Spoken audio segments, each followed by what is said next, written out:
Hi, I'm Stephanie Small, founder of Stephanie Small Health, where I help women transform their relationship with food. And today, by popular demand, I am going to speak on the topic, why you can't stop doing things that are bad for you. So to start off with, I want to say that I think this is probably a billion-dollar industry that's put together to try and solve this problem. And chances are you've probably spent some money in trying to stop doing this thing that's bad for you as well. Unfortunately, I'm imagining that the majority of money that's spent in trying to solve this problem is a waste. And how will you know if you've wasted your money? Because you haven't solved your problem long term. So particularly in the industry that I work in, which I know most about, commonly people will spend a lot of money on diets, right? Because they're trying to stop their emotional eating, their binge eating. Sometimes people can spend thousands of dollars on various diets and diet pills. And something may work for a week, a month, a year, but if you don't have a long-term solution, you haven't cracked the code yet. So I'm hoping that after watching this video, you'll have some new insights that you can apply to trying to solve this problem. I've broken my answer down into 3 parts. And because of what I do, I'm going to use the example of why can't I stop eating junk food? Because that's probably something a lot of you can relate to. However, whatever you're struggling with that has an addictive-ish tinge to it, you can substitute. So my responses on this go for, why can't I stop smoking cigarettes? Why can't I stop drinking so much? Why can't I stop gambling? Why can't I stop getting in abusive relationships? You get the idea. So the first aspect, I'm not going to delve into too much because I just made a video on this. If you go to my website, stephaniesmallhealth.com, and look at the blog post below this one, you can find the video that addresses the aspect of sometimes we can't stop eating junk food because we have an actual physiological addiction to it. There are components to junk food and ways our body reacts when we take in junk food that make our body crave it. So that's a really very real physiological dynamic that I encourage you to explore more about. The next piece, which I've also spoken a lot about on the blog, on the website, and again, this is applicable to whatever you're doing that's bad for you, that you can't stop doing, is that there is a way that doing it is probably squashing down negative feelings that you have. With junk food can have the effect of numbing you out. It can have the effect of getting you high.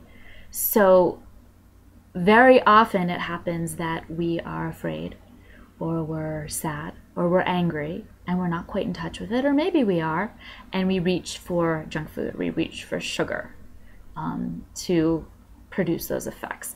Even getting sick, right? As some of you know, you kind of pass the point of getting high or feeling good. You're at the point of I feel sick. At least that's taking you out of the negative emotional state.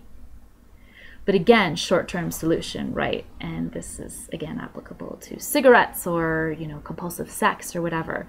You feel good or you feel numbed out or you feel disgusted for, a few minutes, and then this negative state comes back again. So not the long-term solution. But the third aspect to why you can't stop doing this thing that's bad for you, why you can't stop eating junk food, is that whatever we do, there's a payoff, right? Whatever you do, you get something from doing it. Now, it may sound weird because you know that there's a small payoff to eating junk food. Maybe it tastes good to you. And maybe you get that temporary high from it, but you know that there's a ton of detrimental effects. Rots my teeth, puts me at risk for diabetes, obesity, high blood pressure, messes with my blood sugar, can contribute to cancer, all kinds of things. So you'd think that the bad stuff would outweigh the good stuff, right? Why is just it tasting good and getting me high enough of a payoff for me to keep doing it? Well, I'm willing to bet that that's not the only payoff. And this is true with any addictive behavior. There are almost always some kind of beliefs that are unconscious that go along with the behavior. For example, in the case of junk food, very often there can be this core belief that we developed as children. Maybe we didn't get the support that we needed, the love that we needed. There's not enough good stuff to go around. So when the junk food comes my way, I better binge on it because I don't know when it's coming again. And feelings might accompany this belief, feelings of fear, of shame, of anger, of grief. Another belief could be, I can't get it together. I'm a victim. I can't figure it out. I'll never be able to figure it out. And so there's this self-fulfilling prophecy of, it's very common, I see people who try and just increase their willpower and will just stop eating the junk food. And it's like, well, you have this unconscious belief that's sabotaging you that you don't even know about. The willpower is not going to help.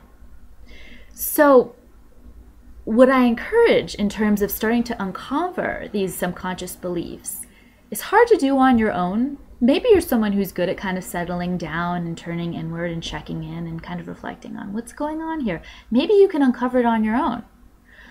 Another option is to visit this blog, to enter your email address in the subscription box to the right of this page to get some advice and tips delivered to your inbox regularly. You can also see a therapist. That's what some therapists specialize in, is helping you discover what are these unconscious beliefs that are driving the bus. And that despite the fact that I'm a smart person, despite the fact that I have a lot of willpower, again and again, I keep doing this thing that's bad for me. So I hope this was helpful for you. I'd love to hear your feedback. Please add your feedback to the comments below and tell me what you found helpful or what you'd like to hear more of. Thank you.